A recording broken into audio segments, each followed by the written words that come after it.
from the Marxist perspective, having studied the history of Marxism through the 20th century, I'm telling you, this guy, George Lukács in Hungary, laid this plan out. Because if you get these kids, like, you break down their innocence sexually, especially, what you can do is then they're going to go home and they're going to tell their parents that there's some like lithyromantic, demisexual, tree self gender, some, pronouns tree self or something.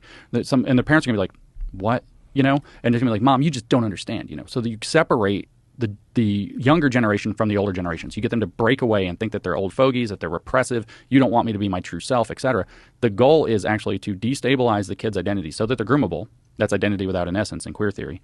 And then they're groomable, and you groom them into this stuff. And then they look at their parents' culture. They look at their parents themselves. They look at their parents' generation. They look at the parents' religion, and they say, that doesn't represent me. We need something completely different. So it's to just like in Mao's Cultural Revolution, and I mean that much more literally than you might suspect, it's to cut the tie between the continuity of culture up to that point, including the family, and to start a whole new culture afterwards. I mean, Pol Pot called it Year Zero. I guess Klaus Schwab calls it the Great Reset. But the goal is to separate the new generation from the traditions and views of the old generation. For Mao, it was to destroy the so-called four olds: old culture, old habits, old customs, and old ways of thinking, Suzhou in Mandarin. And these kids would get like hopped up on this crap and became the Red Guard and like would go into temples and like rip down all the statuary and tear things down and destroy all the old kung fu masters got their asses beat by mobs to get rid of like old Chinese culture because it's embarrassing or whatever.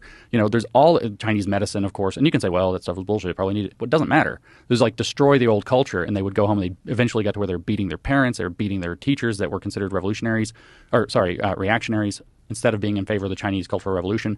And Mao had a whole program he used in schools, and I see something so similar to that in our schools now that I'm freaking out.